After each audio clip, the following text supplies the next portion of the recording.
Well, hello. Well, hello. Welcome back to the podcast. Welcome, I'm welcome. Tara. I'm Welcome. Natalie. And this is a pod and we're making a movie. I forgot how I even say this. Just Mm-hmm. blanked totally. Yep. We're making a movie and this is our podcast about making our first feature film. Our feature film turns out. Welcome back. Howdy, howdy, Our howdy. howdy. All right, before we get rolling, for all of yous out there in the YouTube life, the world out there, we're going to use all those super chats that happen in YouTube to directly fund the making of the movie, putting all those little monies into a bank account, and we're going to use it for that. So anytime you super chat us, that monies is going directly to help make the movie happen. Thank you so much to all the people who have done this in the past. Also, if you want to just PayPal us later too, we take a good PayPal. PayPal link is below for that as well. So send us those monies and we'll put them to excellent good uses. We are learning all about money management at the moment. Woo hoo, woo Currently. hoo. Yeah, no, this is so much the fun part. Like money. Money. Bleh. I It's mean, I fun when you like it. have it. It's fun Exactly. when you have it. It's fun when you got it. It's fun when you got it. All right. Before we really get rolling to new section, we're calling breaking news. Dun, dun, dun, dun, dun, dun, dun, dun, dun, dun, I dun, really dun, dun, should have dun. made a ticker for it. I should have made a ticker. Yeah. Oh, you're Too not wrong. missed it, missed it. Yeah, you're not Missed wrong. opportunities. All right, breaking news. We're so very excited. We have decided that every time we get our script into a festival, we're going to announce it here on the podcast for you guys. Natalie, what is our film festival or script competition, I guess, is a better word turns to put it. out turns out just got accepted into Broad Humor Film Festival, which is a female centric film festival out in Los Angeles. Takes place, there's a table read though. Takes place August 29th. 29th. They already know 29th. that part. Yep. Mm-hmm.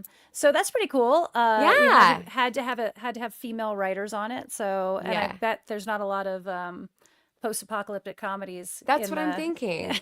Yeah, like August 29th, around the 6 p.m. time frame. I will definitely be there Yeah, to rep and support the script. and So, I I mean, definitely if can't. you definitely can. So if any of you are in the LA area or are a filmmaker and like want to join and come support, that'd be great. I will see you there. Excuse Oh, me. Oh she's my God. dying. So, my lungs are trying to kill Also, me. also in breaking news, I just wanted to give a shout out. Happy Pickle Month. I've got my pickle mug. Uh, kind of a big deal. Kind of a big deal. Just for everybody, Happy Pickle Month. I hope Yeah, you if you don't celebrate know, wisely. Pickle Month is very important and dear to our hearts, and we treat it with the respect it deserves. Yes, it does. Okay, now we can get down to business. Now down to business. Down to business. Natalie, what had happened last week to us? Last week we had an interview with Paula Rhodes, the very talented actress, very talented voiceover actress, Yeah. also very talented director, and kind of a crowdfunding guru, if you Yeah. will, of all the people we know. She, like, if you ever needed to pick someone's brain about crowdfunding, that is the avenue to go. Anyway, so we had a great interview with her, It was and good. It was really good. It yeah, was full of if so many good gems. if you're looking to crowdfund for your film or for your short film or whatever it is you're crowdfunding for, your post production, go watch that episode or Yeah, listen to it. You highly can also just recommend. listen. Yep. Just listen to the podcast. Hmm. So there are many other ways though to get your funding, not just through crowdfunding. Like there may be a world where you and I do a little of all the things. So now we really want to dive into the other ways. We know a fair amount about crowdfunding, but we got zero idea about all the other funding ways to make your movie happen. Particularly the whole investors, getting investors, making investors happy, giving investors back their money. None of this is something we've self-funded, we've crowdfunded for forever. So Hmm. we are treading into very uncertain waters for us, and we Yeah. are Which is, pulling like people in. that's, I mean, self-funding and crowdfunding is a little bit easier when your film's only going to cost 20,000. But once Yeah. you get to I'm making a feature film and I need a couple more dollars, it's going to cost me 25,000. Just three more dollars, 20,000 and $3. 20,099 cents. That's all you need. You're totally good. Yeah, so we're treading into uncertain waters, and we thought the smartest thing to do would be to find anybody and everybody that has been where we want to go, making their first or second feature film. How did you get your funding? And luckily for us, because we go to so many film festivals, we know a lot of amazing filmmakers, which, side note, with really good films. We're gonna Yes. just put that. I mean, like, also we're gonna put that in there, and it's not to butter them up in advance, but really good films. So you may also want to go check out their movies just because they're good movies. Yeah. So today we have on Hudson Phillips. He is a writer and a producer. He is very, very lovely human being. Like, I can't. I'm really agog that we got him to come on the podcast. Like, we convinced him. I'm not sure how to It's a spend his get. time It's a with get. us. It is. It is. We met Hudson film festivaling, right? Well, so we didn't, the first, when Hudson got on our radar, we didn't actually meet him. We met Okay. Jordan Knoll, his director, this team, with in 2019 in Windy City Film Festival. I think that their film, the This World Alone, I think it was their feature that was there, and I'm pretty sure it won. And Jordan was a lovely human being. I'm pretty sure Hudson wasn't there, or So maybe we just didn't meet him. But then it maybe. ended up bouncing around. That was a tight circle of films festivals. If you ended Hmm. up in Windy City, you ended up in Gig Harbor, you ended up in Twister Alley, and so you ended up meeting people a couple times. The But I don't trifecta. think we ever actually got to talking to Hudson until this last year with his film Guacamole Yesterdays. Um, uh, Both he and Jordan were there at Hmm. Gig Harbor, and we got Right. to. As side note, I just went back to watch our interview with Hudson, and it cuts off mid. Only half the interview's up there. Yeah, Whoa. I I just know. had a whole moment of I what? know. I don't know what's going on. It's only half up there. So That sorry, is Hudson. sorry, Hudson. That is really, really freaking odd. I Yeah. had the Mm-hmm. pleasure. I didn't get to catch Guacamole Yesterdays at Gig Harbor. I just Mm-hmm. felt if you've ever been to a film festival, they are madcap, and you try to see as much as you humanly can, and it's sometimes Mm-hmm. impossible to do. But I did have the great pleasure of seeing Guacamole Yesterdays recently. Jordan and Hudson are on their own press junket, essentially chasing it around the country, screening it at all these different venues. We went to, oh God, I can't remember the name of the theater. Vidiot's. I went to Vidiot's for the first time, which is a very small independent Mm-hmm. theater here, movie theater here in LA. It was really fun. I had such a good time with that part alone. And I got to see Guacamole Yesterdays, and it is everything I love in a movie. Like, there's color theory, Natalie.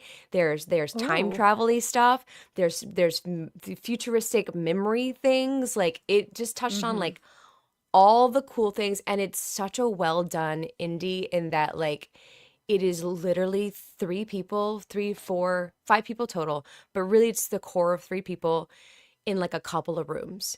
And they really did Nice. so much with Mm-hmm. so little. Like, they really made the house, which is where the two main characters live, the focal point of the film. Like, you really just were there a lot, but you never got bored.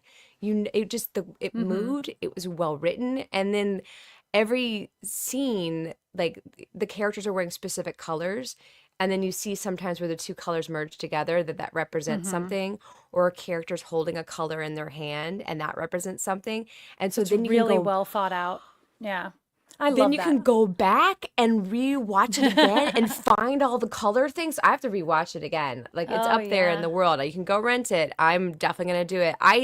They're selling their merch, and they had a copy of the script with the color Mm-hmm. breakdown in it, and I bought that. I immediately Ooh, bought. Yeah, yeah. it's really. I'm like looking around my messy Where office is trying it? to Where is find it? it. I'm like, where? Dang it! I should have had this ready. It's so cool. I immediately was like, I want that. I love color any color theory stuff. It was Yeah. really, really cool. It was very awesome. Very cool. Big fan. I really highly recommend seeing it. Natalie, I think you really would enjoy it, really and truly. Hmm. Yeah. So, yeah. So, and then you got to see This World Alone, I right? was gonna save that, but Oh, you I'm just sorry. outed I me. Yeah. apologize. I keep doing that to you. Like I don't know Yeah, no. I don't know how to podcast I right. did last night. I watched This World Alone. I was gonna save that until we were talking about it because Apologies. Well, you can. yeah, Yeah. no. So this film, because I'm gonna let Hudson explain the film itself, but Oh. it has elements that cross over into our film. Like there's similar subject matter, and that's where I Mm. went, oh, and then the similar, that's very small cast, and like, how do you make this work? It Yeah. is phenomenal. I cried. I was gonna out myself then too. I cried. Oh, I Like ruined your so setup. I yeah, ruined your okay. setup. You Yeah. just count on your bestie to ruin your life. Yeah, well, Mhm. I can see Hudson's face down in the green room, and he's reacting You the way. want Yes. All right, that's probably enough preamble for us. We're gonna welcome Hudson to the room, and then Hudson can properly introduce himself.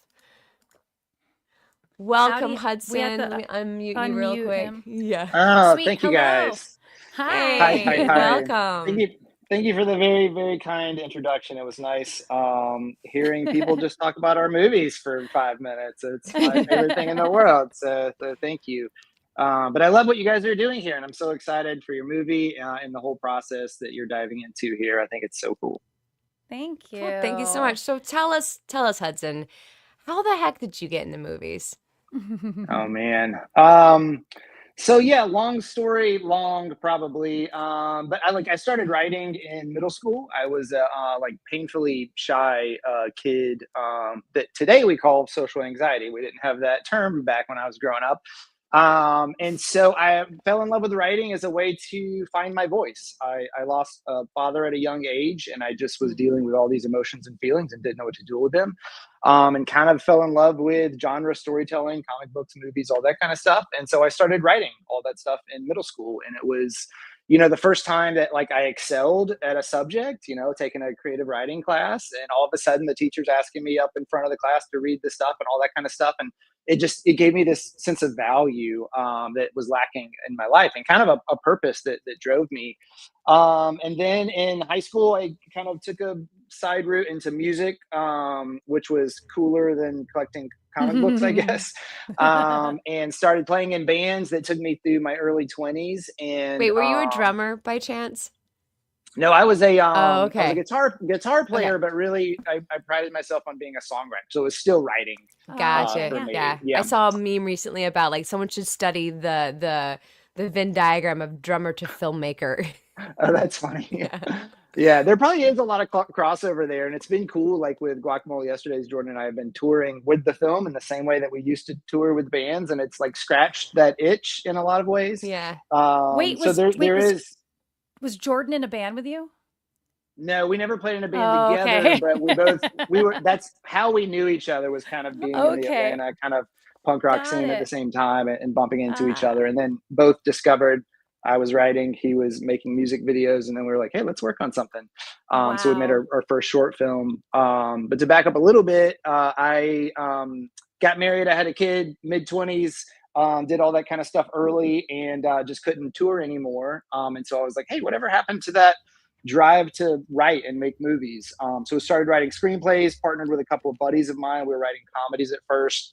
Our second screenplay we ever wrote ended up getting optioned by Lionsgate, so it was like this crazy like fast forward thing, and that was Wow. before the Atlanta film scene had blown up. So we were like on local radio and in the newspaper, which me saying radio and newspaper probably lets you know how old I am. But it was like a big deal, and we had this giant high.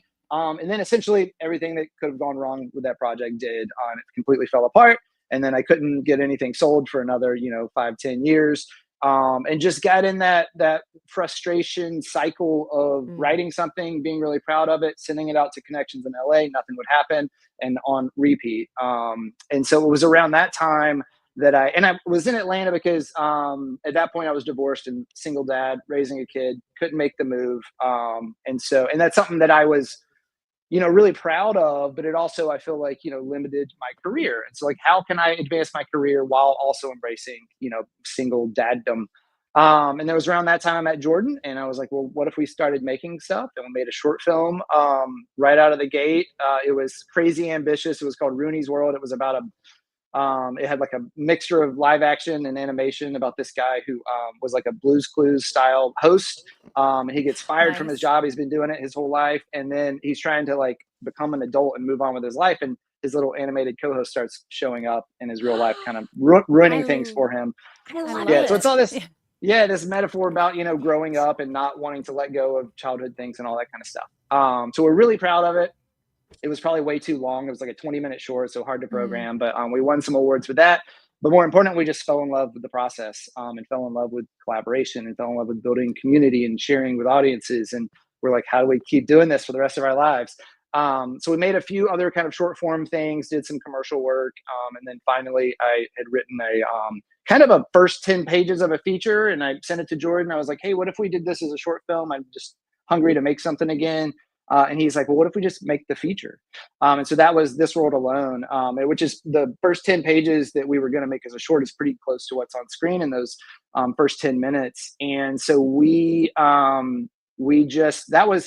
I wrote a first draft very fast, like in 2 weeks. That was, I think, April of 2017. And then by July, we were shooting. And so I'll get into the Wow. fundraising that happened in between those two there. Wow. Yeah. But a Holy. lot of that was us being naive and we didn't know what it took. And I think that's kind of a requirement for first time Yeah. filmmakers.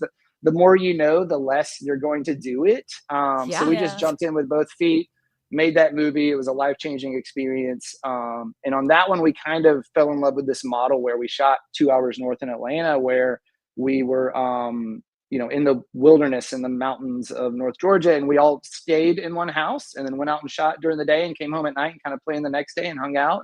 And this whole summer camp vibe is something we're trying to repeat on all movies now because we just really fell in love with that, kind of backwards because we didn't know you could do it another way because we couldn't afford hotel rooms or whatever for Right. people. Right. So yeah, we made that movie. And then, you know, a lot of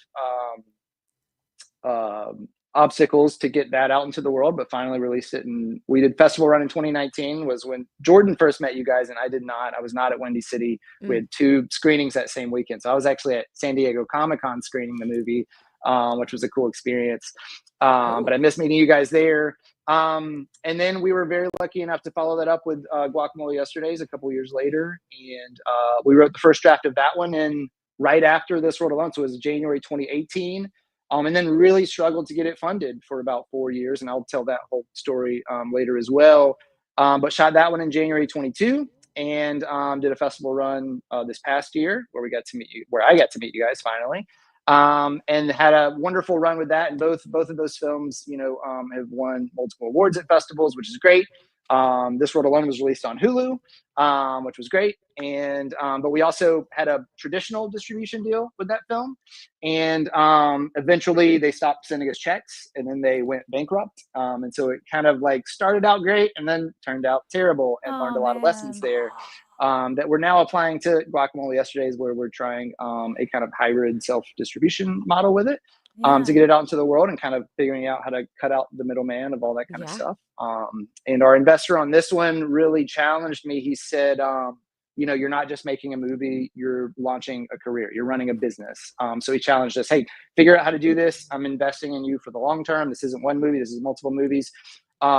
Which leads me to my third point, which is we got to shoot our third feature this past January, which we're very lucky to have gotten that funded before Guacamole even came out.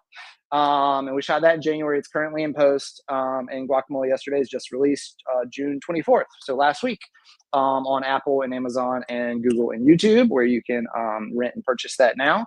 And then we'll be doing a AVOD push in a couple of months. But that's where we're at and where the journey's taken me. And it is it's just been life changing. And I love the process every time we do it. And every time I sit down at the computer to write a new script, I feel like I have no idea what I'm doing.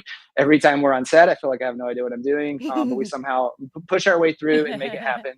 And I think that's really the key that keeps us going through all this is just keeping that naive spirit a little bit and keeping that innocent spirit. I talked about like our first short was kind of about that, hanging on to those childhood dreams and not, Oh yeah. letting them go and grow up. Yeah. Which has very much been the theme of, everything that we've created since then as well.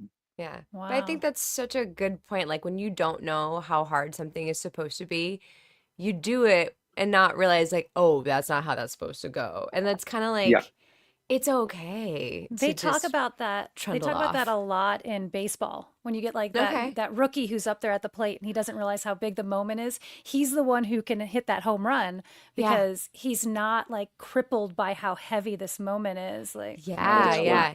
You're not getting in your own head. You're able to like relax into the moment and just be present, not to get into some woo-woo kind of stuff. But yeah, that's so fun. I can't Yeah. wait. Natalie told me off camera the This Is World Alone plot and such and so forth. Like she texted me, she's like, "Oh my God, I have to watch this now," because she read the description of it. I was like, "You have to please watch it for me because I don't have time." I can't wait to see it. Give us a little short synopsis of This World Alone. Yeah, This World Alone is about really three women attempting to survive in a post-apocalyptic world, which I know is what you guys are touching on with your feature as well. Yeah. We went, And yeah, go ahead. I said we went the comedy route though. Yeah. Yeah, which I love. I think that's awesome. And This World Alone, has some lighter moments and also some much heavier moments. So we kind of pitch it as a post-apocalyptic drama, but there's some So thriller good. elements in there as well, all that kind of stuff. Okay. So, but it's really about this close knit kind of family, two mother figures and a daughter, and one of the mother figures is injured, and the daughter has to go out. She's been super protected in this world for a long time. She has to go out on this journey for the first time, leaving home to retrieve medicine and come back, and things go awry on this journey. But ultimately, it was Jordan and I exploring. We're both parents, and we struggle with that. How much do you let your kids make mistakes? How much freedom do you give them? How much do you protect them? So ultimately, the movie's a little bit about that and this coming of age story. Yeah. That's so cool. Side question, and forgive me, I haven't seen Guacamole yesterday, so I could Oh, be wrong. But is it the same Yeah. actress, the other mom, and she's the same actress? Yes. Okay, oh, I've only seen the cool. preview, and so in the preview, I was like, wait, I think that's the same woman, and I Okay. didn't Yeah, look it up we That's had anymore cool. worked. myself. So that's Sophie Edwards. We had worked with She's her on a short fantastic. film previously, and she's wonderful. She's very good. And She's such a good she did actor. this thing in This World Alone, the scene where they're like sitting on the tree stumps and chatting. And she Hmm. sat down with Belle Adams, our lead actress in that. And they did this thing where they're like, "Can we just like work into the scene?" So they like stepped back from the script and did like 2 minutes of improv, like, and then got to the scripted pages, and just the way that they like magically made this scene feel real all of a sudden. Hmm. We immediately were like, "Oh my God, we have to work with her again. How can we create something else for her?" So we actually wrote Guacamole Yesterdays for her to star in as kind Oh, of yeah, a vehicle for her. she's very good. Such a good Yeah. actor. Yeah. Hmm. Yeah. Yeah. She did an amazing job in Guacamole Yesterdays. Yeah. I don't know about you. Did you find yourself in the apocalyptic thing like a little bit? Now you're a little bit of a prepper because that's what's happened to me. We did it all just because it was so I don't know, had we dove deeper into it maybe, but Yeah. we were also, it was just so limited by, we couldn't put things into production design like we wanted to. Okay. So we didn't dive too deep in it. We kind of like found locations that would work. The cool thing about North Georgia where we shot was like everywhere you looked like a post-apocalyptic world. It's like rusted out cars, and there's like a Oh. bathtub in the middle of the woods, and like that mountain with like all the spray paint on it was actually there. Oh And yeah. so we kind of let that do the heavy Oh. lifting for us. Hmm. Oh, nice. Yeah. Location, like we're hot on finding our locations and locations being a key element to our budget. Like, yeah, Yeah. that's so nice that you had that just readily available for you. I think it makes the biggest difference in terms of production design is just finding the right location. Yeah. Like in our future films, like I would put all energy towards that. And I think it's something we maybe suffered on with Guacamole Yesterdays, because that was my house that we shot in, Hmm. which was Jordan was kind of stuck on, hey, let's find a house of a struggling artist, and of course that's where I lived. So we shot in that house, which was that house we were renting, and my wife and I were purchasing a home. So we closed on our new house on a Tuesday, moved on a Wednesday, and started shooting in the old rental house on a Thursday, which was Oh wow. a nightmare Wow. scenario, and I don't recommend it. But it worked for Seems us like and a what we were bad doing. idea. Yeah. Yeah, So yeah. for your funding for This World Alone, what was your funding system, or what did you have for your funding for that? Yeah. So the funny thing with that one was, again, we had no idea what we were doing. So I hope this is, I am by no means an expert in film funding, but I have funded 3 films, maybe by accident, but hopefully that's encouraging for people because it's like I had no connections. I had no money of my own. I didn't have a job that could prop me up. I didn't know people that did this kind of thing. And we ended up getting these films funded anyway. So hopefully that's encouraging to people. Yeah. So with this world alone, I had 3 names that I knew that I was like, these people could fund our film, like family members, people I knew from work, and a guy that had actually funded our first short. We reached out to these 3 people and they all said no. And we're like, shit, we got to start over. Oh no. That's not how I expected that to go. Uh-uh. Yeah. And so what I did was I just started talking about it. We kind of committed to a date because Jordan was a stay-at-home dad. His kids, or his wife was a teacher. His kids would start back school. His wife would start back school. So we had to shoot it before August, before it started back. So we're like, we're shooting this thing in July, no matter what. And people are really drawn when you have a specific plan like that. Hey, we've got this movie. Here's the script. Yeah. We're going to shoot it in July. And so I would just start talking about it to friends, family, acquaintances, people that I ran into. I met one guy at a party that gave us $5,000 for it, who I'd never met before in my life. And he was just That's awesome. inspired by the story that I was kind of telling about the film and how we were going to make Wow. it. And so that was the biggest surprise, is the money didn't come from the people that I knew could take care of it for us. It came from all random people, like a friend, Wow. and all people that I had no idea they had money. So like an old friend from high school, a guy I met at a party, some coworkers, like, who kind of like came together to raise enough money to add, like a segment Oh, of, that's of, of nice. fundraising. Wow. And now we shot that for very, very cheap. That one was, we shot for about like 30 grand. Okay. Was Okay. the production But budget of that. still, We shot for yeah. 10 days. But yeah, raised that money in like 6 weeks. And we were Mhm. hoping for more, and some things fell apart. In terms of, we were trying to find a place to house everybody, and also some more locations to shoot. And we're 2 weeks out, and I hop on an airplane to fly to San Diego. So this is right. No, this would have been the year before. We're at San Diego with a short film, because we hadn't shot this world on yet.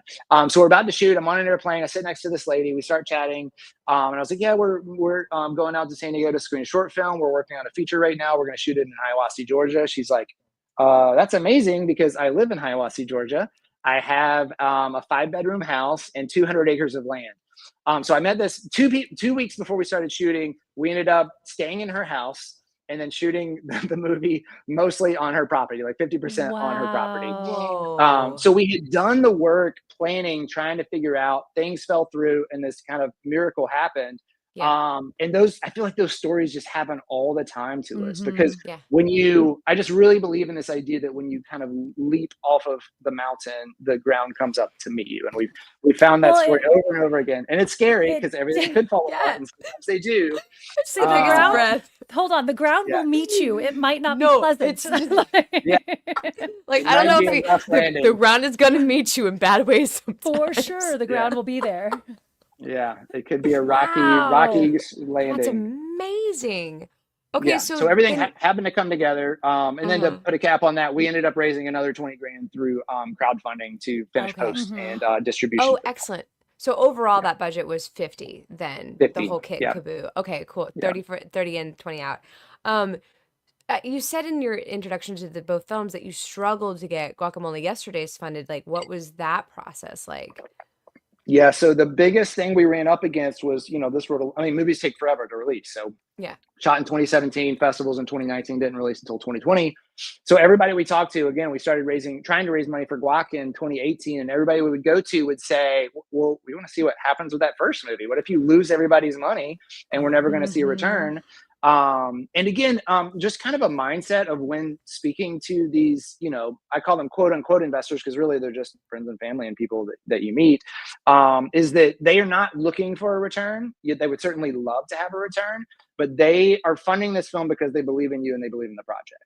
And we Mhm. found that's true across the board. Even the random guy at the party, he had money to kind of throw away, but he didn't want to throw it away. But he believed in what we were doing, and it's a cool thing for him to tell his buddies, "Hey, invested in a movie." So Yeah. I think that's what really drives people. I think the second you get into, "Hey, we're going to get this return for you, and these are the expected numbers, and we're looking at all these comps, and this is what they made," I think it's a very dangerous road, because it's just Hmm. so unpredictable, and the industry changes year to year. You have what worked last year is not going to work this year, all Mm-hmm. that kind of stuff. So we've been very lucky to find investors who believe in us as people. Having said that, the people we talk to following up this word alone, well, let's see what happens that first one. Let's see what happens that first one. Finally, I was on a podcast, and this is a couple of years into that. We're still struggling to raise this money, still talking about it, trying to make it happen. Again, we're taking the leap off the mountain, and the ground hasn't met us yet. We're just free falling. And I'm on a podcast, Noam Kroll's podcast, Show Don't Tell. And we're talking about This World Alone. It was right when that came out. And he's like, well, what's next? And so I pitched Guacamole Yesterdays and that whole thing. And I get an email from a guy who I'd never met before. He's like, hey, I heard you on this podcast. He's like, I love the way that you talked about, how you treated your cast and crew on set and the collaborative nature of what you guys do. Can I read that screenplay? And I send him the script for Guacamole Yesterdays. He responds back and says, hey, can we hop on a Zoom call? And he tells me, I want to fund this movie. And so he wrote us a check for the entire amount of this film, which is, I'll just say double what we shot This World Alone for. And that's the investor who came on single-handedly to fund Guacamole Yesterdays. And we were shooting 2 months later at that point. Now we had our cast on board. We had a lot of our main crew. Okay. We were already working towards location. So this thing was like ready to go as soon as we had the money. So we put in all that work. And then so we were ready to roll with it. One issue we had with that was the actor that we had attached originally was now unavailable. He was shooting a show in January when we were trying to shoot. And he wasn't sure he was going to be able to get off, so we had to replace him very last minute. So Randy Havens, who plays Franklin in Guacamole Yesterdays, came on just 2 weeks before that shoot. And we had already done like rehearsals with this original actor. The two leads already knew each other and had a camaraderie. And then we throw this new guy in, our first table read, 2020, so we're all masked. Who knows if this chemistry is going to work? And we got very lucky because they just had this kind of magical connection between them, the two of them. That's really what made that film work so well. I mean, sidebar really quick. How did you get Randy?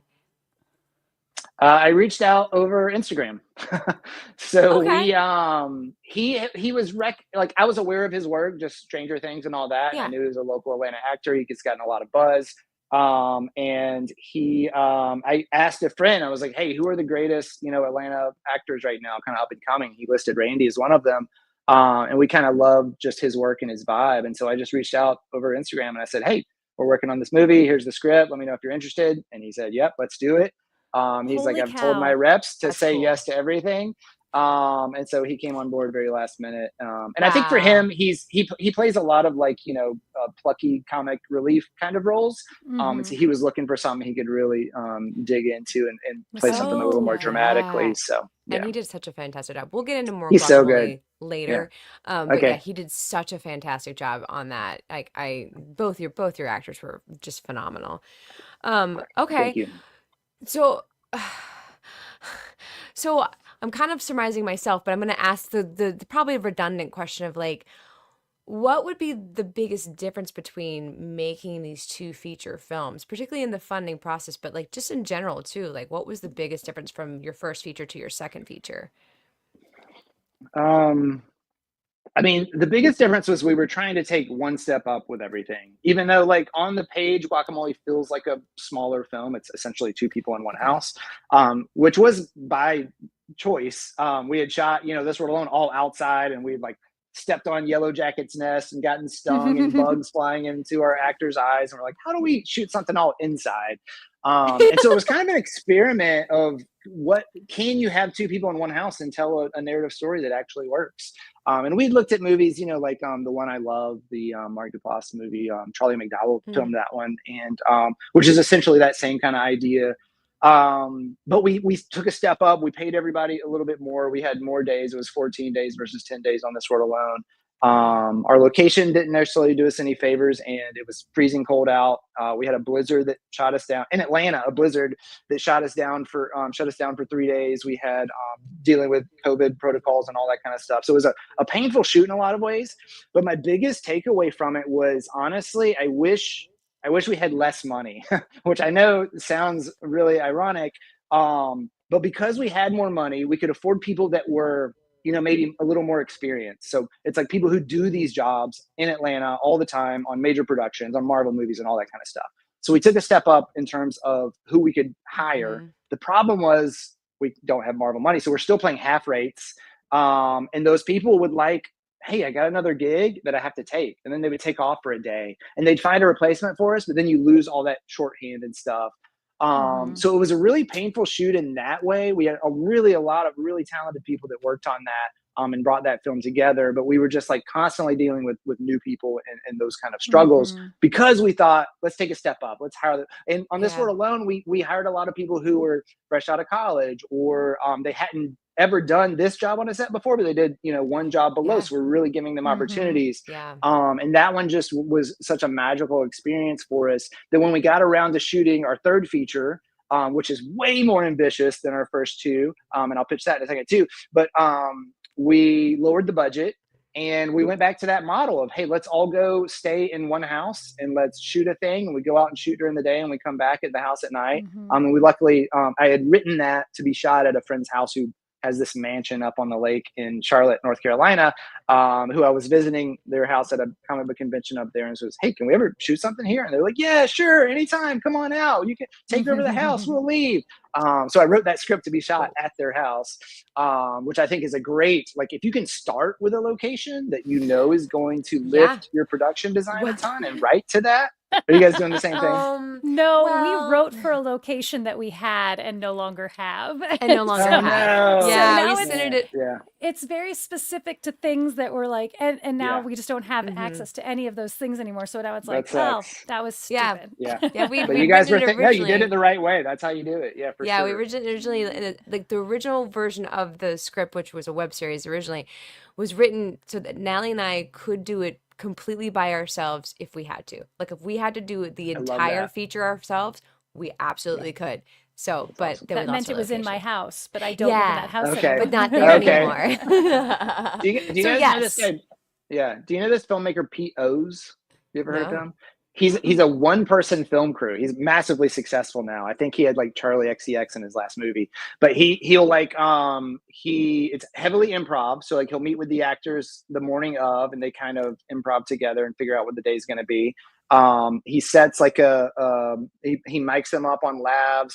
He sets the camera up on a tripod, and he's got the headphones on, so he's doing sound and everything and calls action. So he's like a one-person guy, one-person film shoot, and they like just go out for 2 weeks with two actor buddies, and they make these movies, and they're incredible. And so that's really inspiring to me, because I think That's cool. I think the problem indie filmmakers run into is like they see what Hollywood's doing, and they say, I want to do Mhm. that. I want to have 40 Yeah. people on my set. I want to do it the right way. Yeah. And then they find that it's too cumbersome or it's too expensive, and you're never going to make that money Yeah. back because you're not making a Hollywood movie. Mm-mm. So we're trying to make smaller crews, smaller budgets. Like I'm really trying to embrace that on all the future things that we're doing. Yeah. And you're much more likely to see a return on that. Well, and Well, to your we've been point earlier, talking we've been talking ahead. recently about overproducing indie films, and Mm. I do think that there's magic that's lost if it looks too Hollywood. Like if Mhm. Yeah. if it doesn't, if you've got, because there's stuff that you'll never be able to replicate with the budget that you have, and it's noticeable when you're trying to replicate it.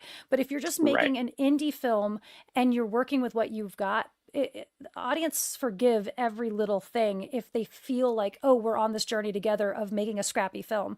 And that doesn't Yeah.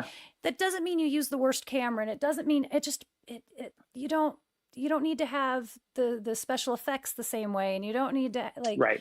I don't know. It's hard to put into words exactly what it is, but you know Mhm. it when you see it. You're like, oh, that is an Well, I always say, overproduced yeah, sketch. yeah, Yeah. you're not going to compete with Hollywood on all those levels, on effects, on production. So what can you compete with? What are you better at as an indie filmmaker? Mhm. So we can tell really personal, compelling stories. We can get incredible performances. We can do things. I'll pitch our third feature. So our third feature is called Gargantuan, the one we shot in January, and it's giant monsters fighting giant robots. And we had a film studio that we built out miniature sets. We used a local What? college So campus. cool. And it's all like it's guys in suits. We built a robot suit. We built a monster suit. We built cardboard buildings, and it looks I love like it. cardboard.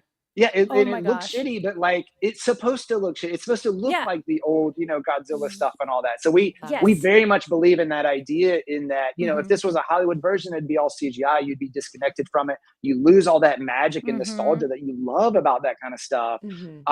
And so that's something we fully embrace I love moving it. forward. Is like, yeah, what makes indie film unique, and what can you embrace and not try to compete with Yeah. what they're doing. Well, and I think to Wow. loop back to what you said earlier, it's that adage of more money, more problems. Like when you Right. try to take that step up and you've got more money, sometimes you wind up you hire better, not better, but you hire more experienced people, but that creates a new problem.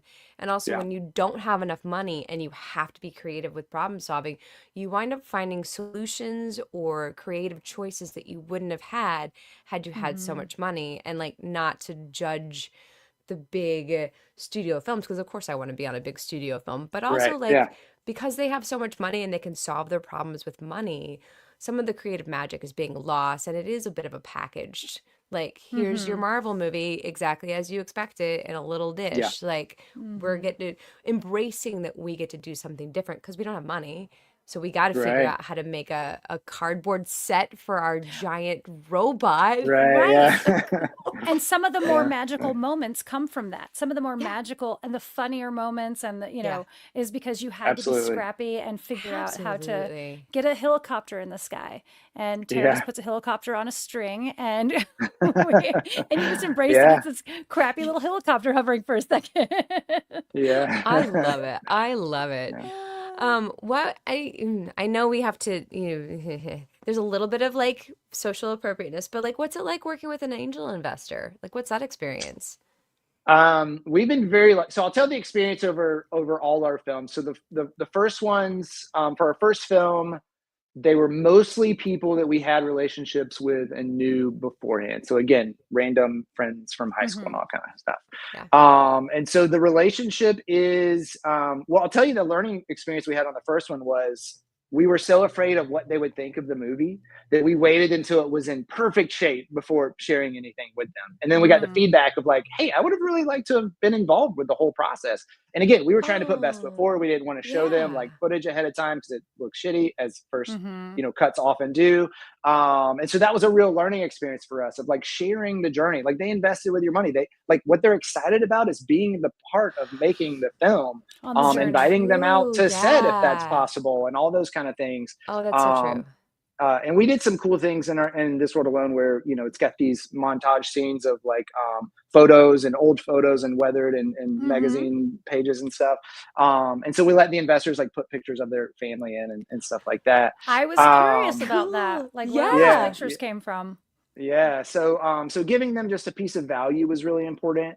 But everybody we worked with, even the single angel investor on Guacamole Yesterdays, has been hands off until we ask for it. So Oh, that guy, I ended up not Nice. meeting him in person until the premiere of the film in Atlanta. Our cast and crew premiere. He flew in for it, and that was the wow. first time I ever met him in Wow. person. But he's been incredible because he's a kind of an entrepreneur background, and so he's the one that really challenged us to say, you're not just making a movie, you're launching an entire company. And so Hmm. he actually came back for Gargantuan and gave us about 50% of that funding as well. Wow. And then a lot of that one also, we went back to this world alone people and said, hey, can you give more money? So the third one was kind of a mixed match of all our previous Hmm. investors, which is cool Oh, cool. Smart. because they haven't seen a return from these movies yet, but they believe in us and they want to keep the momentum building, Hmm. Hmm. and see us succeed Yeah. over the long term, which is, I think, is another way to present kind of funding to investors, is that, you know what, honestly, you may not see a return on this movie, but we're going to work our asses off and we're going to keep at this and we're going to make another one, we're going to make another one, make another one. And eventually we really believe that something will click and will pay off. Hmm. But so he's been awesome in terms of, He especially with sounds the like a release. mentor. Yeah. Yeah, I know, he's Kind incredible. of. Yeah. Yeah. Yeah, I actually just emailed him this morning. I was like, "Hey, our sales are not going great. What do we do?" Because he just has that kind of entrepreneurial mindset, and so like That's picking cool. his brain about marketing and distribution. And he was the one that said, "Hey, we've got 4 offers for Guacamole Yesterdays from distribution partners. None of them are great. Let's do it ourselves." And he was the one that really pushed for that. And so Very yeah, cool. to have that kind of support is just insane. And no, I don't know how to find people like that. Other than to say we just got very lucky. And again, I think just I think doing the work to being ready, like Yeah. when you talk to an investor, having everything set, like you are ready to roll so that they Mhm. know that you've done the work and that you know what you're talking about. And then B, just talking about it loudly and putting it out there. And then I think those two things, I think once you put that out into the universe, I think it really comes back to you. Well, Yeah. there's that saying, and I don't know exactly what it is, but I'll butcher it. It's something about like, luck is just being prepared when it hits or whatever it is. When Like, it strikes and so right. Yeah. when it Yeah. Yeah. Preparation means strikes, so prepared. like, Luck, yeah, something like that. Yeah. yeah, you guys know. No, I'm not You got prepared for it. that. Yeah. But so I think there's that. But the other thing I took away from both of your lucky, um, are that you were actively talking about it. You were constantly like one was on a podcast. So we're doing that. Check. Yeah. Now Check. I Yeah. just need to talk to the people next to me on an airplane was the other thing I took away from that. Yeah. Not when I Yeah. don't wanna. Yeah. Another one, this one was cool. We met a guy who saw Guacamole yesterday's in Omaha Film Festival. He loved the movie so much. He's like, man, I just really connected with this film. He loved it so much. He drove to Jersey from Omaha to watch it again when we played Indie Street Film Festival. So we met him again there. And so he Wow. came on as an investor. Again, a guy I had no idea had money, but we like just loved on him and like we're so appreciative of him for coming to Hmm. see our movie so much and appreciating it, that he ended up investing in Gargantuan. So it's again, you have no idea, and this is Right. look, you guys are kind and loving on people anyways, but you have no idea whoever you're talking to, whatever, you might be Right. talking to some Yeah. random person at a film festival that has money and you have no idea. So just make sure that you're being, kind to everybody. It's not the reason to be kind to people. It's just one of the No. perks of being kind to Right. people. Hopefully you are yeah. already. Yeah. You Yeah. should just be nice to be nice, but it Right. doesn't hurt Right. you in the slightest. Do you guys have a project lined up? I mean, it's okay if you don't, but Gargantuan is a feat. I know, but is there something that you've already got in mind for the project after that? Are you writing? Are you We writing? Are you I'm working? not, and it's kind of killing me right now, honestly. Mm. Okay. I just get so depressed when I'm not writing something, and so I've been in like entrepreneur mode trying to release this Yeah. film for the Hmm. past 6 months or so, that I haven't been able to stretch those muscles, and so I'm excited to work on something else. So Gargantuan will take us between Guacamole and Gargantuan will take us through like 2027 is when that movie will Yeah. come Okay. out, and so we're gonna Yeah. be busy with that for a while. I met two young filmmakers straight out of college on the Gargantuan shoot. And so I'm developing stuff for them to make their first feature film. And I'm really challenging them, hey, let's make a movie with 5 people and $10,000. And so I'm Yeah. developing, hopefully going to produce and help write those films for them. Just because I want to stretch those muscles and I kind of want to test the model of what's possible. Can you shoot a movie for 10 grand? Can you do it with a 5 member, 5 cast Mm. members, or I mean, 5 crew members, and even maybe less cast members, and just see what's possible and really test that model. Hmm. And so that's kind of keeping me busy on the creative side right now. But I also have been in between all these indie projects. I continue to write kind of big budget action adventure stuff for Hollywood that never goes anywhere. So I've got one of those I just completed that I'm due for a rewrite on as well. But yeah, it may. Awesome. Like that's the thing is when you're doing this and you're getting your name out there, and someone you never know who sees Guacamole It's true. yesterday, You who's never seeing know. it, I'm and then hopeful. yeah, Yeah. Yeah. Yeah. And maybe somebody's watching this podcast now that will call you up because True. it happens. It happens. Yeah. Allison Yeah. Moy Um, Hayhurst is in the comment section just in case anyone. hello, Allison's here. Allison. Oh, awesome, Allison. We love Allison. Yeah, she's so great.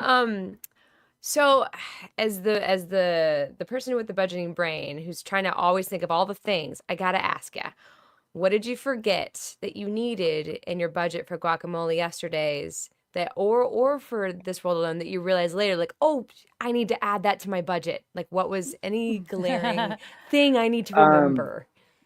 yeah. So, I mean, the toughest part is distribution and marketing. Like we forgot on Guac that we have to pay for, E&O insurance, so errors and emissions insurance Hmm. before you can be released, Yup. and so we didn't budget for that. So we had to pull that out of what we had allocated towards marketing, which was a pain. But I think marketing, honestly, is the thing that people don't think about. If you look at Hollywood films, they put as much money into their marketing spend as they do making the movie. because that's what it takes. And I think indie Yeah. films really need to do the same. The problem, of course, is it's hard enough to raise 50, 100 grand, much less to raise that again for the Mm-hmm. marketing spend. But I'm just finding that it's a tough industry and there's a lot of competition for eyeballs. And if you don't put some emphasis behind that and some money behind that, now there are creative ways that you can go about that. But unless you have a star in your movie, or unless you have, an email list with, 50,000 people on it, it's probably really hard to get your movie out there without putting a little bit of money behind it. Hmm. And so I think that's the one thing that people either don't think about or they think about and we're like, well, that's going to be impossible. And so that's something that we're considering with Gargantuan, which we did not raise money for marketing, but we're going to do a crowdfunding campaign in order to put towards that. Okay. Oh yeah. Yeah, there's that one. Other than that, I mean, the fact that you have to pay taxes on a movie year over year sucks. And that's something people don't think about. And like renewing your LLC, and there's all these little things that Yeah. on the financial Okay. side that Yep. suck. But if you're bringing money in, you have to pay taxes on that. And so like just remembering some of those things as well. I Yeah. did not remember that. Thank you for the Yeah. reminder on that Yeah. point. Shoot. Allison, write that down. Oh, that's I so was good. I was going to ask on like a kind of more not on the fundraising side of this, but more on the writer than producer side of this, and then collaborating with a director.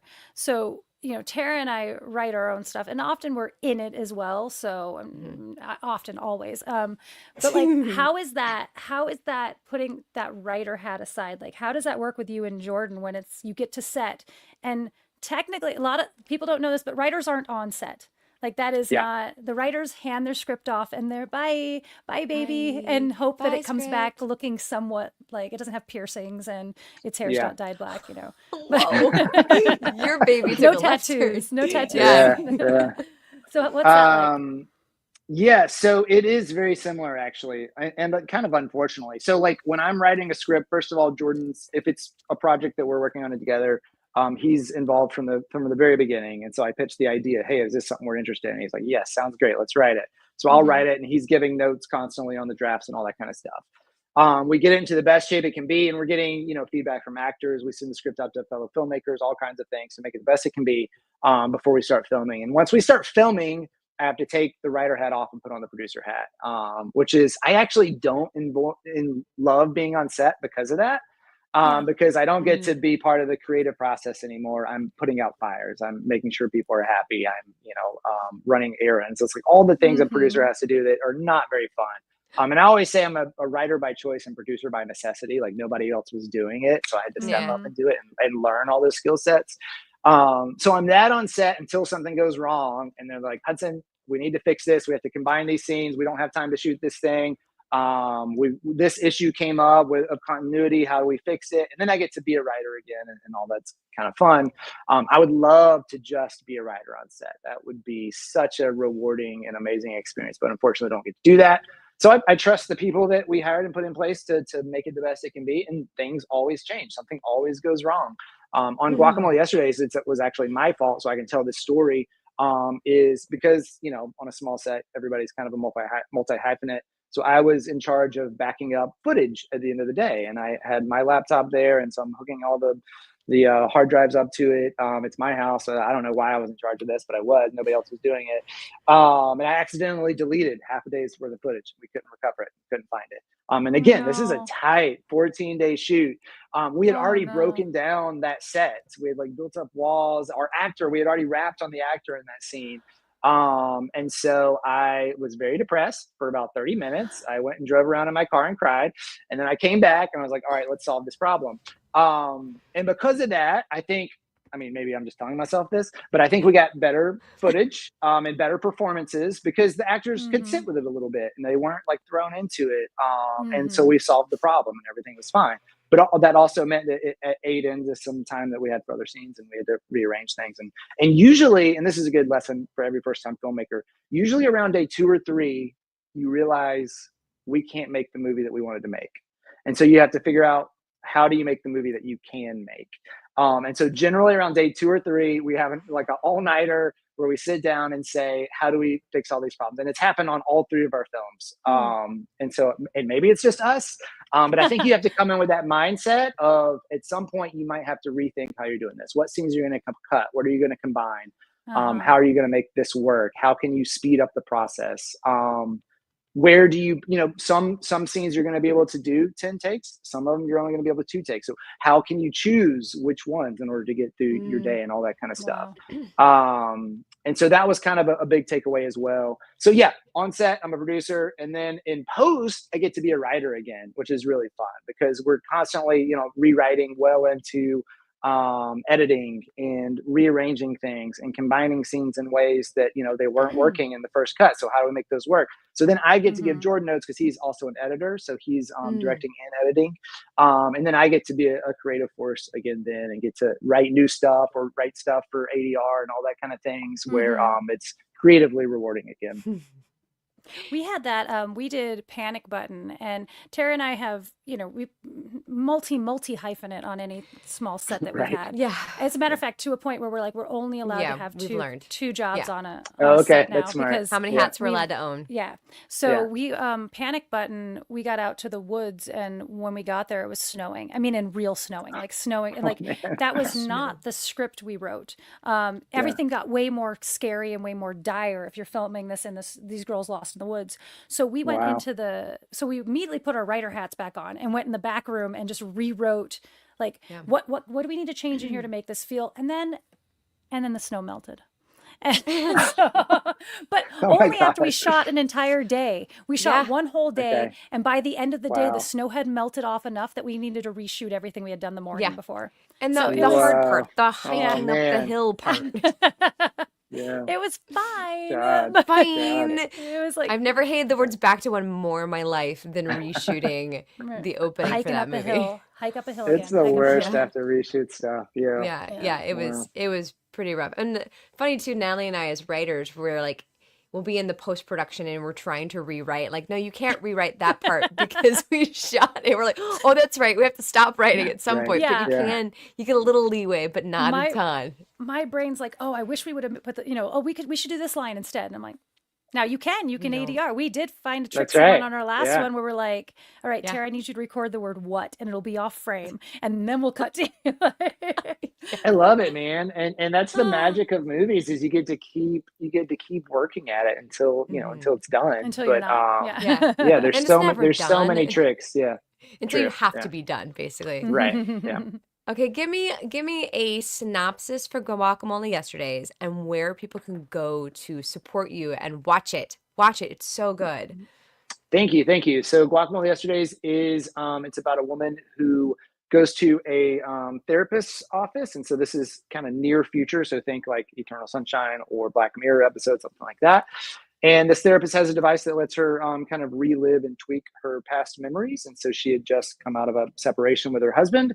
And so she's revisiting their relationship. And so it's kind of tells the story of, from first kiss to breakup, and all the fights and love scenes in between, kind of out of order, kind of unreliably. And she kind of gets addicted to this technology and things go, a little off the rails. It's so good. And you can find it on Apple TV, Amazon Prime Video, Google TV, and YouTube. It's available to rent and purchase right now. But you can find all those links at guacamoleyesterdays.com and watch the trailer and learn more about it there. And if you want to watch This World Alone, I found it on Amazon Prime. Nice. And it's I'm really gonna watch that. It's only like $3, guys. Oh, I'm doing that. I'm doing that. Yeah, Guacamole Yesterdays having been some, not to get into the emotional weeds here at the end of the show, having been someone who's gone through a trauma relationship and like now going back and like questioning my memories of like what happened to me, like wait, was that a real memory? Am I not remembering? Am I making my memories pinker and cuter and sweeter and not remembering the actual memory? Like you don't even need a device to rewrite your memories. Right. You already do it. And I just thought it was such a fun. It's maybe not what you intended to explore, but for me, like, for sure. Yeah, my brain, I've definitely rewritten some memories and had to go back and read my journal and go, oh, that's what happened that day. Like, Yeah, yeah. yeah, Oh, no, yeah, that's yeah, yeah. definitely what we wanted to explore, and we wanted the movie to feel like reliving memories, your own Yeah. memories of a relationship, So because good. it is inaccurate, and it is, you do make yourself look better, or make your spouse look worse, or whatever. Mhm. But really, like the question I was trying to explore in it was, if our memory is so unreliable, and if we're constantly tweaking memories, why do we give so much weight to it?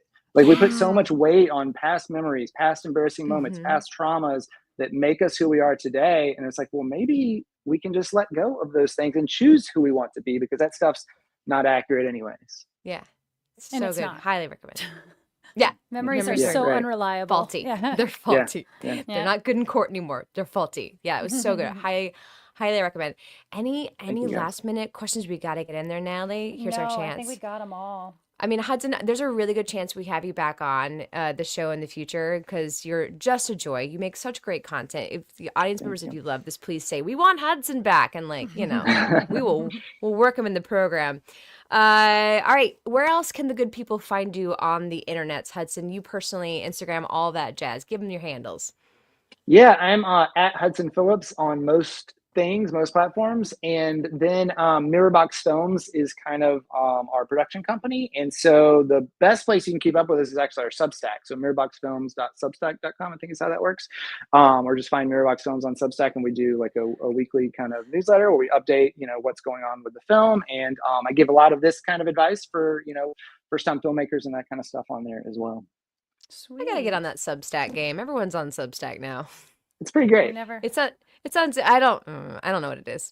I don't either. Yeah. I don't know what it is. All right, Hudson, thank you so much. That is a wrap on Hudson Phillips. Thank you for joining us. You are Thank you such a guys. pleasure. This was Thank awesome. you. Yeah. Sweet I potato. love interview episodes. They are my favorite. I just love talking to filmmakers about how they did what they did and how did you do that, and then asking questions and all the fun things. You definitely have to watch This World Alone. It was very I good, and I it's can't up your wait. alley. Yeah. Oh my God, I can't. I think And then the I want to talk. gents. Actually, I want to talk to Hudson off camera when you're Okay. not here, because I had Okay. questions about stuff that I didn't want So to I give away she's stuff, and Oh, yeah, I'll have to leave the room. you'll have to leave the room. Great. All right, guys. That brings the wrap it up on Hudson. That brings us to the best section of my day. I love to learn new things. I love vocabulary lessons. My education is growing every week. We got the Abby Singer shot. All right, this one I think is most people know this. This won't be for our filmmakers, but more just it's a word that's thrown around that I think Okay. is taken for granted that people know what it is. So the Abby Singer word of the day is principal photography. So I think people hear principal photography all the time and don't necessarily know what that Hmm. means. Yeah.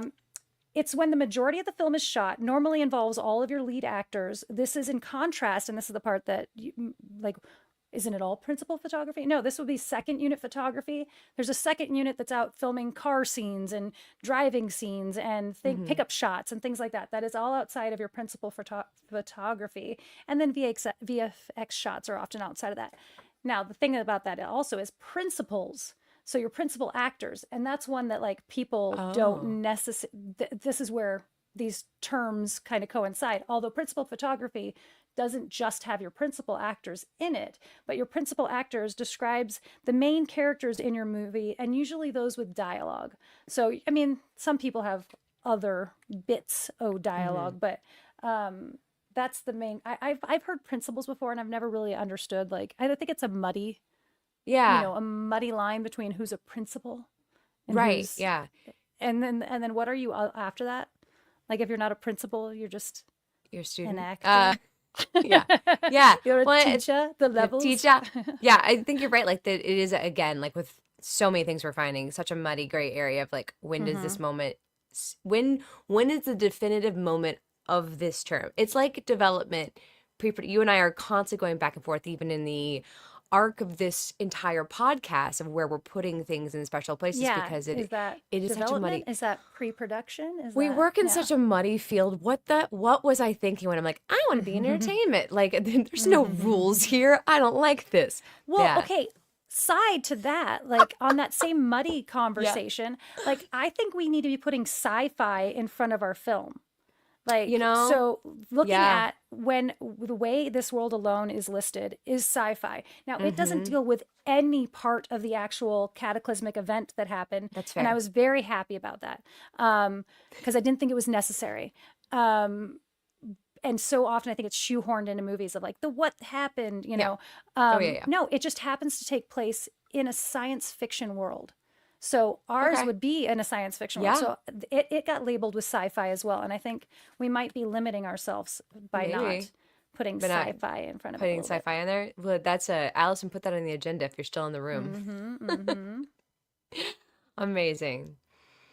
Okay, before we wrap it up today, thank you, Ben Rathig, for giving us a super chat here. He says, Dances with Films Recuperation Fund. Dances with Films was so much fun. We had such a good time. We will It was.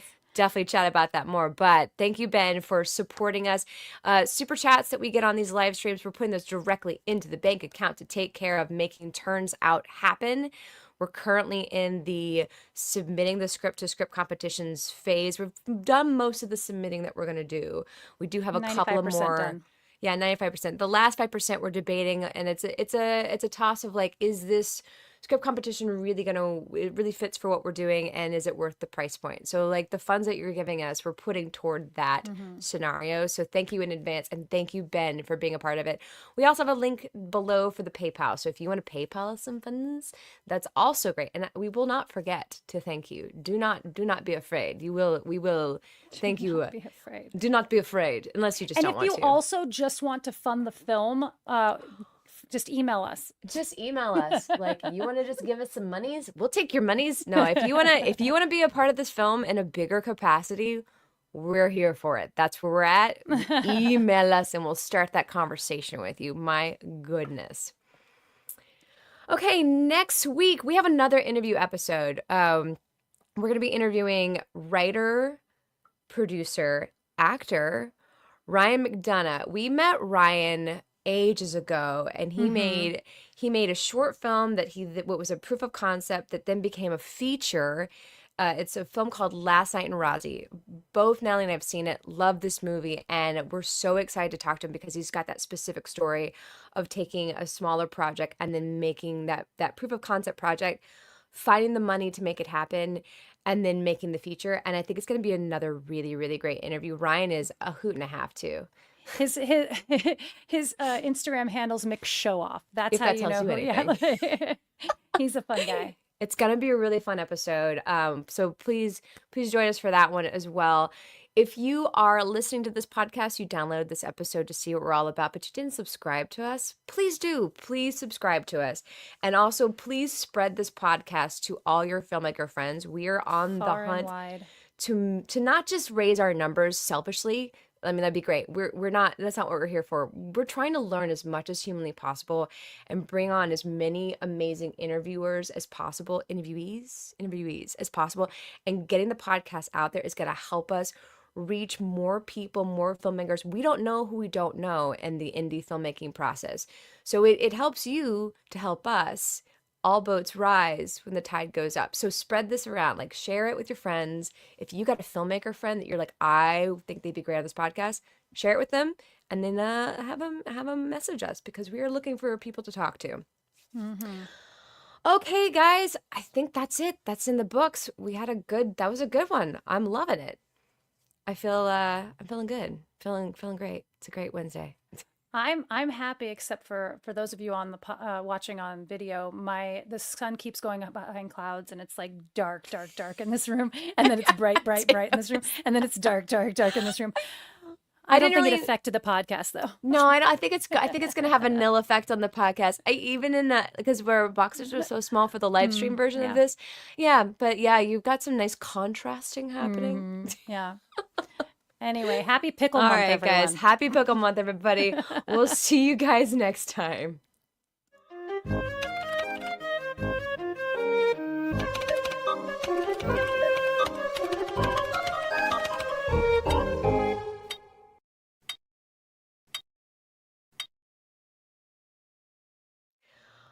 We did it. We did it. Another What's up, one is kids? done. Welcome to the Credit Cookie, everybody. This is where we get to chat with you. I saw new names out there. I hope Yeah, you're still here. David Mishad. The name looks familiar to me, but I don't know why. And then I'm also we pretty got sure. a I'm pretty sure Drew is my friend from Kanab and Southern Utah film festivals. oh nice. I got a Caleb Jackson. Do you know a Caleb Jackson? I feel like I do. It's like I'm looking at the handle. Hold on. Let me get away from my mic and look at this picture. Caleb has got a very handsome picture. Does that help at all? The name sounds familiar. Doesn't Caleb it? Jackson. It's from a festival, I think. And then we have this Dana Marie. Did I get that right? Dana No, I just like put the Marie on there. Nara. Yeah, I just totally made up a name there. It Oh, sounds like came for Hudson. Cool. Oh, welcome. So, you folks whose handles I don't immediately recognize off the tip top of my head, welcome. Thank you so much for joining us for the live stream. I'm hoping that we build the live stream portion of the show so that we can have more great questions coming in that we can pull from while we're doing our own Q&A stuff. But And welcome. if you're wondering what's happening right now, we stick Yes. around afterwards to have a little chitty chat with the people in the comments section, because our show used to be entirely chitty chat with the comment Entirely section. chitty So, chatty. Yeah. so Yeah. We don't put this part in the podcast. This is like the special part that you get for tuning into the live stream. You get to talk to us directly, which is my favorite part of the show. The chitty chat. You already did the mug of the week. It's a very key yeah, element this mug. is not this is not But it's this never is gonna not be a a candle. candle. No, this Okay. is never going to be a candle. Terry, you gave me this. I did, didn't I? And normally it's on the shelf back here, but I Yeah. was like, no, it's pickle month. I need to bust out. It's on the wrong side. I mean, I get to see it, but It don't is. you hate that? That Like, drives me crazy. yeah. I have turned down many a good mug because I'm just like, it's on the wrong side. The fun part's on the wrong side. I'm not left-handed. I'm right-handed. Yeah, I'm gonna it's keep weird. chewing my eyes on camera. Right into that mic. I almost bought the Luke's Diner mug at Target. Mm-hmm. However, it has Gilmore Girls on it, so that was like a strike. I don't want to say Gilmore Girls on it. And then the Right. second strike was that they only capitalized Gilmore and not girls. And I'm like, who copywrote this mug? Like that Huh. should be both Gilmore. It should be both capitalized G's. And I'm like, Right. I reject you, mug. You know, I just went through because we just announced for Gig Harbor the official selections, and I have to go through and post those. And Yeah. the format that I get it in is not necessarily the way the person intended their title to be formatted. Like I want to honor that because I know Yeah. we do it. Like Oh, absolutely. So in the event is the only word capitalized in our thing, just because I don't know why. Yeah. We thought it looked good. Because we're being jerks. But that is how it is. And That's how it is. There were a lot of those where it's like, no, this, and I came across an interesting thing. All caps, horror film. Like if your title is in all caps, it's Yeah. almost always a horror film. That's really interesting. Sci-fi, yes, but almost always a horror film. Okay. That's And really kind of fun. Yeah. It's like, Like, that's probably a horror like- film. yeah, exactly. It's like, Yeah. Unearthed. And it's Yeah. all caps. You're like, Yeah, horror film. that It's just like, tracks. Unearthed. That's a drama. That's a drama.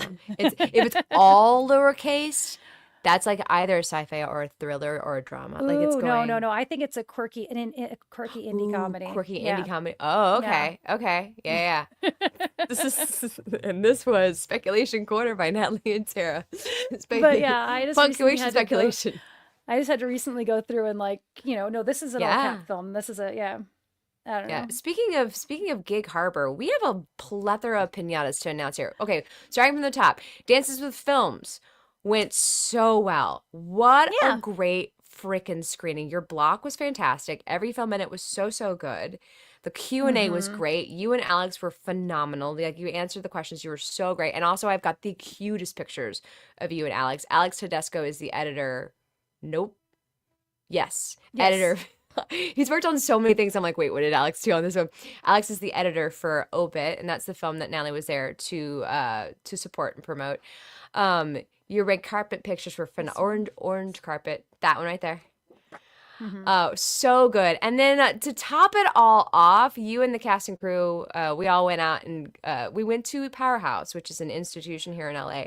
And it just so happened, like magic, to be karaoke night at It our was. favorite dive bar. and you guys were adorable. Oh my goodness.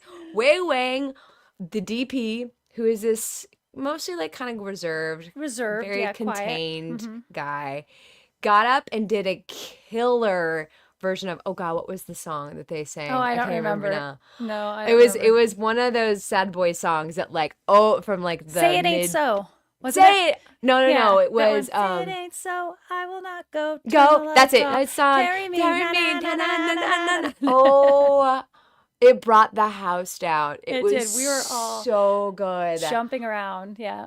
Like we were in our early 20s again. I was taken right back. It was so much fun. Such a good experience. Dances with Films, like, and man, they really leveled up their film festival in the last couple of years. Like, they had announcements in the lobby, like, if you're here to see this film, the block is starting. I'm like, you guys We really got scared took it because up a when we notch. walked in there, it was like a pretty empty theater. And then they announced it and that theater filled up. And we're like, Filled. oh, yeah. Yeah. We like went in So to I was grab like, our oh. seats and then popped back out to grab our popcorn. I grabbed popcorn. But I yeah, grabbed wine. yeah. Oh, wait, you gotta I do what you grabbed gotta wine. do. But yeah, like in the time that you and I went to go take care of the concession portion of our life, the theater filled up. It was packed. Yeah. Packed. It was It really, was really nice. good. And Chrissy and Michael both came in from out of town. They were in Yeah. from Dubuque and Chicago. So that was cool. Yeah, it was a fun time. It was a whirlwind for me. I drove in, drove out. Oh my God, yeah, absolutely. I And I was a sucked up zombie by every the time I second. got back. Yeah. Oh my You and gosh. I sucked up every inch of our time together while we were in the same space. We got to have lunch with Jason, which was really fun. Jason C. Brown, one of our directors, for one of our favorite directors to work with. It was fun to see him and catch up. So it was a whirlwind of a trip. Also, we have are we in the announcement place for gig? I can't remember. I think we are. Yeah. We get to announce it. Okay, great. Just double checking before I say it. Yesterday. So many things that we're in are going to be in Gig Harbor this year. It's already like there's a comedy of errors happening in how are we going to be in enough places at once. So Tara has Death is a Favor. Death is a Favor. in. We both have May I Put You on Hold made it in. Yes. Yeah. Obit made it Obit. in. And then we also have In the Event of made it in. Yes. Now the problem is and then I'm also, I do social media for them. So I'm already spread thin to begin with. Yeah. But Yeah. like we have a gimmick. I'm going to give our gimmick away. Yeah. No, do the thing. Okay. So Yeah, our tell 'em. gimmick for In the Event of is we're wearing flight attendant costumes to the festivals. And I'm not going to give the rest of it away because the rest of it's kind of There's fun. so We'll much have a there. reveal. Yeah. There's a lot of fun But stuff. like, I can't wear that to represent Obit, a film about suicide. So I'm having to now figure out how we're going to schedule in when I change Yep. because that's It's gonna be- inappropriate. It's going to be such an interesting. It'll be like, amazing though. Yeah. We're going to be going to the Waco Independent Film Festival middle of this month as well. If you're in the Texas area, want to come see in the event and support us and Obit. It's on it's like Friday the 17th or something like that. Anyways, Yeah. similar conundrum in that you're going to have to quick change in between Yeah. the two things. Because I've got, Gig, yeah. because I've also got a you got- script too. You got a script. So you got Yeah. in the event of a script and then Obit, something like that, where you have to change. Gig Harbor is like the hyperdrive of that situation because we're also doing our personality work where we're like Well, doing you know what? Q&As and Right. But you know what I thought about was we wear hats and ties for that part. So that's another costume. What are we going to do? I'm thinking about we might not get to wear the full costume. We might only get to wear Okay. different hats or shoes. okay, Because there's the slipper thing. that's fine. But like, Well, there's the so slippers for May I Put You to Hold. I know We're Death having is a a Favor is gimmick working on their overload. gimmick. I mean, Yeah. people have taken our advice for gimmicks for their films very seriously, and I'm here for it. But they're But all now- converging on the same festival. Yeah, and I don't know how we're So gonna. good. We're, how we're I gonna do it. don't We'll know. Figure it out. Yeah, I had to field like last night. The team of Death is a Favor was messaging me while I was at work, and I was like trying to respond fast enough so that I was like, just pump the brakes. I'm like, do you guys want to all bunk together in a hotel room? I'm like, Here. I Thank you can't. guys so Yeah. much. I'm already got a room that the festival's putting us up in, but thank you. Like I'm already like Yeah. there's so many, and then we There's got in another layer. Yeah. Death is a Favor also got into the Carmel Film Festival, which I desperately want to go to. I've wanted to go to Carmel for Mm-hmm. so long. It's this beautiful, cute, Snow White-esque village in Northern Northern California. California. Oh my gosh, Isn't I that want the to go one that's so got the badly. really great aquarium? I don't know about that I part. think so. I think I went Probably. to You're a probably right. I think I went to a libertarian conference there. So I want to go, but it might be in conflict with like two other like Yeah. producer things that like I'm like trying to hustle on. So I'm just like Mm-hmm. too many good things are happening all at the Yep. same time. I'm very grateful. I was just thinking about about posting on my own account about all this stuff. Like, Mm-hmm. yay for Obit, yay for gig, yay for all the things. I'm like, how am I gonna do this? It's gonna be so much. But it's Yeah. wonderful. Wonderful Mm-hmm. problems to have. It's very exciting. And I keep saying that like this is just the start of the chaos that you and I have created for ourselves. Yeah. This is hopefully the problem we have for the rest of time. Yeah, yes. I'll take this problem. I will take this problem and I will manage it Yep. like an adult, sort of. As adult as I get. No, anyways, Mm-hmm. it's great. So yeah, if you are in the Seattle area, Gig Harbor area, we're coming to you in September with a Mm-hmm. plethora of films to see. Yep. So yeah, come to Gig Harbor. It's a great festival. I love that festival genuinely to my Isn't core. isn't May I Put You on Hold playing up in San Francisco area next weekend? It is. Thank you for Oh, reminding me. yeah, we need I to. can't make it. Yeah, I won't Mm-mm. be able to We make it. can't, but No. But on Sunday Brave the Maker. Brave Maker Film Festival on Sunday the 13th, I believe is our screening. Yes, because it's the day before my flight, which is why I can't make it. It's a 6-hour drive. Mm-hmm. And I was like, I sat and figured out the math. I was like, okay, Yeah. how do I get there and get back? I was like, it's not gonna work out. I'm gonna have to Mm-hmm. talk to Ash. But yeah, also May I Put You on Hold, our film with Ash is gonna be happening that day. I don't know the time, but check out Brave Maker too. I wanted to go and check out Brave Maker just for If the you're in that festival. area. Yeah. Yeah, if you're in the Northern California area. Mm-hmm. Okay, all right. How we doing, Critic Cookie? It's all of our exciting stuff, right? It's getting hot in this room. Oh, I should let you go. Okay. I I'm I I'm really have to melting. pee. All right, guys. Thank you so much for joining us. We appreciate you, and thank you for hanging out with the Credit Cookie and chatting with us. You guys are the best. We will see you all next week. Mm-hmm. Normal stuff. Bye. Normal stuff. Bye. Mm, mm, mm, mm, mm.